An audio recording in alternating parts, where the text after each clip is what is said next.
Hello dear students, welcome back to my channel physics SPC CBSE board 2024 का एक question. Consider a circuit shown in figure, the potential difference points between A and B. तो इस question को दो तरीके से कर सकते हैं। यहाँ ये सर्किट यहाँ कंप्लीट नहीं किया उसने, तो इसको क्वेश्चन को दो तरीके से किया जा सकता है। पहला तरीका बता रहा हूँ, ध्यान देखें। फर्स्ट मेथड,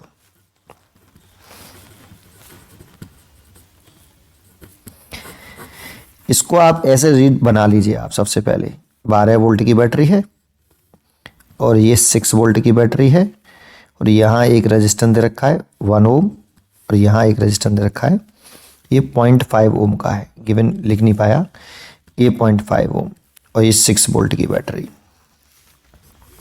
ऐसे, और ये पॉइंट ए डाल लो और ये वाला पॉइंट बी। पहले तो ये समझो, मैं ऐसे सोच सकता हूँ इसको, क्योंकि यहाँ से कनेक्टेड तो है नहीं कुछ, तो मैं सोच सकता हूँ ये एक ही लूप में रेजिस्टेंस है, क्या सेल्स हैं क्या अलग अलग दो लूप सेल्स में है, लूप में है, तो ये दोनों सेल एक ही लूप में है, तो दोनों सीरीज में कनेक्टेड है। मैं ऐसा भी सोच सकता हूँ, है ना। सोच रहा हूँ नहीं, वो रियल है, ये एक ही लूप में कनेक्टेड है। लेकिन ये सेल इधर करंट ड्रॉ करेगा और ये सेल इधर करंट ड्रॉ करेगा, लेकिन ये पावरफुल सेल है इससे, इसलिए इसकी चलेगी, और ये दोनों सेल सीरीज कॉम्बिनेशन में होंगे, एक दूसरे के अपोज में है, सीरीज में है और एक दूसरे का अपोज कर रहे हैं बेटा, हेल्प नहीं कर रहे, सीरीज में है और एक दूसरे का अपोज कर रहे हैं, क्योंकि यहां से तो सर्किट कंप्लीट है ही नहीं है, आप ये समझ के चल रहे हो, ठीक है। तो ये करंट ऐसे ड्रॉ करेगा बेटा, आई ऐसे, और ये दोनों सेल सीरीज कॉम्बिनेशन में है, तो नेट ईएमएफ जो होगा, क्योंकि ये एक दूसरे का अपोज कर रहे हैं, क्योंकि ये करंट फ्लो कराना चाहता है कैसे, एंटी क्लॉकवाइज, और ये करंट फ्लो कराना चाहता है क्लॉकवाइज, तो एक दूसरे का अपोज कर रहे हैं और एक ही लूप में है, इसीलिए सीरीज में बोल रहा हूं, इसलिए एक दूसरे का अपोज कर रहे हैं, तो नेट ईएमएफ हो जाएगा 12-6, दैट मीन्स 6 वोल्ट। और ये दोनों रेजिस्टेंस किस में है, सीरीज में, करंट ऐसे चल रही है, करंट एक ही फ्लो कर रही है, देखो इसमें भी आई और इसमें भी आई, तो करंट सेम है, तो ये दोनों सीरीज में है, तो टोटल रेजिस्टेंस कितना हो जाएगा, टोटल रेजिस्टेंस कहें, टोटल इंटरनल रेजिस्टेंस कह दें, कुछ भी कह लें, ईएमएफ तो इतना हो गया।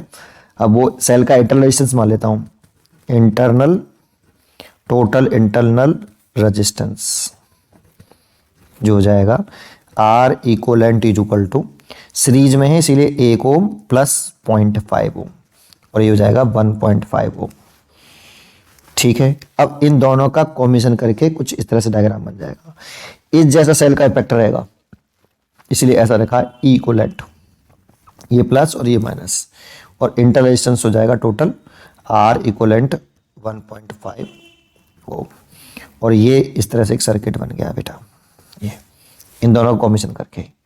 अब करंट कितनी फ्लो कर रही है वो निकाल लो, आप पहले करंट निकाल लो। तो करंट, टोटल करंट लिखते हैं कैसे, total EMF upon total resistance, है ना। तो टोटल ईएमएफ तो आपका कितना है 6 है, और टोटल रेजिस्टेंस कितना है 1.5, इसको उठाएंगे 0 तो 4 एम्पियर करंट आ जाएगी। तो इसमें जो करंट फ्लो कर रही है वो 4 एम्पियर कर रही है ना। तो अब जरा ध्यान से देखिए सर्किट को, इसमें आ जाओ वापस, है ना। ये 12 वोल्ट है और ये इसका इंटरनल रेजिस्टेंस R1 1 ओम है, और ये आपका 6 वोल्ट की बैटरी थी और इसका इंटरनल रेजिस्टेंस आपका R2 0.5 ओम था, और ये पॉइंट ए था और ये पॉइंट बी था। ये करंट निकाल लिए बेटा, और ये करंट ऐसे, तो ये तो ये सेल करंट दे रही है, करंट लीव कर रही है ना इससे, तो ये चार्ज हो रहा है डिस्चार्ज हो रहा है, ये देख के बताइए आप। तो ये वाला सेल तो डिस्चार्ज हो रहा है 12 वोल्ट वाला, ये तो डिस्चार्ज हो रहा है, और ये वाला सेल चार्ज हो रहा है।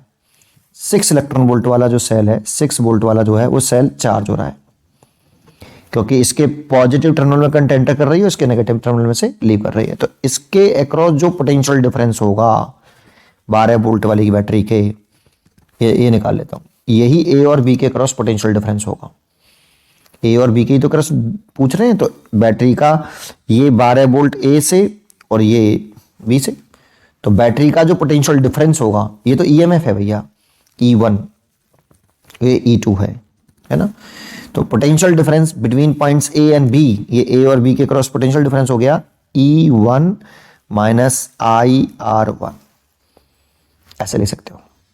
सेल डिस्चार्ज हो रहा है बेटा, आपने फॉर्मूला पढ़ा हुआ ये वाला।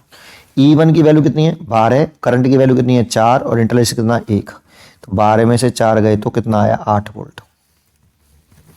अच्छा बच्चे सोचता है सर ऐसे तो इसके भी होगा, क्योंकि इसका देखो इस सेल का भी ए और बी से कनेक्टेड है, तो इसके अक्रॉस भी पोटेंशियल डिफरेंस V होगा। मैंने कहा हाँ, तो इसके अक्रॉस अगर हम ए और बी वाले इस वाले केस में लगाएं तो सेल E2, इसके लिए लिख रहे हैं E2 वाले के लिए, लेकिन ये सेल चार्ज हो रहा है IR2, ये चार्ज होगा तो प्लस आएगा और ये डिस्चार्ज हो रहा है इसलिए माइनस आएगा, है ना। तो कर लीजिए E2 की वैल्यू कितनी बेटा 6 वोल्ट और I की वैल्यू कितनी 4 और इसकी वैल्यू कितनी है 0.5, तो 6 प्लस ये 2 हो जाएगा देखो, तो ये भी 8 वोल्ट आ रहा है ऐसे। तो ए और बी के अक्रॉस पोटेंशियल डिफरेंस चाहे यहाँ से निकाल लो चाहे यहाँ से निकाल लो, 8 वोल्ट ही आएगा। तो एक क्वेश्चन करने का तरीका तो ये है इसका। इसको एक तरीके से और कर सकते हैं, वो तरीका क्या है जरा देखते हैं। कि हम ये मान लें कि ये दोनों पैरेलल में हैं, ये 12 वोल्ट और ये 6 वोल्ट, ये सेल का EMF और ये इंटरनल रेजिस्टेंस 1 ओम और ये इंटरनल रेजिस्टेंस R2 बराबर 1 ओम ऐसे, और यहाँ एक पॉइंट डला है और यहाँ एक पॉइंट भी है ना।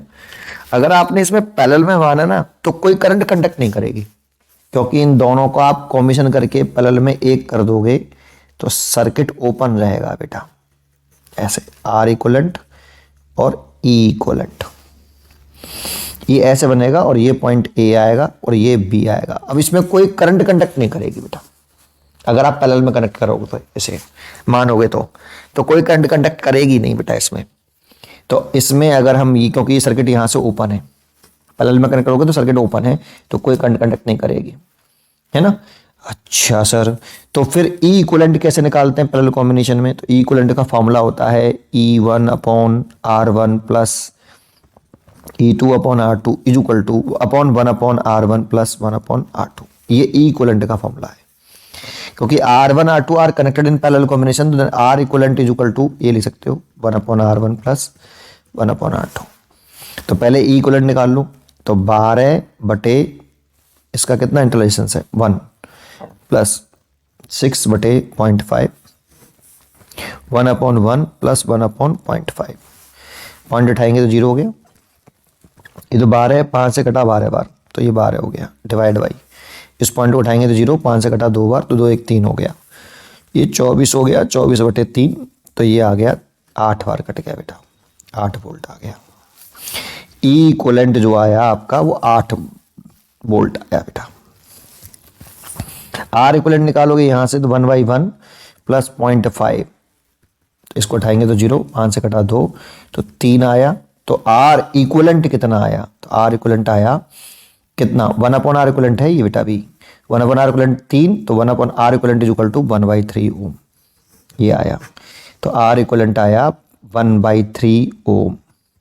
अब इसमें कोई करंट कंडक्ट नहीं कर रही बेटा, कोई करंट कंडक्ट नहीं कर रही, तो पोटेंशियल डिफरेंस पूछ रहा है ए और बी के क्रॉस, तो E equivalent minus IR equivalent, तो पोटेंशियल डिफरेंस हमसे पूछा, ये 8 वोल्ट है, करंट है नहीं है और ये 1/3 है, तो ये 8 वोल्ट आ जाएगा VAB, तो 8 वोल्ट फिर निकल आया देखो। तो ऐसे भी कर सकते हो आप इस क्वेश्चन को, है ना। दोनों ही सही हैं, ये कहना कि ये सीरीज में नहीं है ये गलत बात है बेटा, सीरीज में भी हो सकते हैं। अगर इसे एक लूप मान लो, यहाँ पे पॉइंट A और B डाल लो, है ना भाई, सर्किट तो कंप्लीट किया ही नहीं उसने, तो ऐसे भी तो करंट फ्लो कर सकती है भाई। ये 12 वोल्ट का है, 6 वोल्ट का, तो करंट कंडक्ट क्यों नहीं करेगी अंदर ही अंदर लूप के अंदर, कर सकती है। पढ़ते रहिए और खुश रहिए।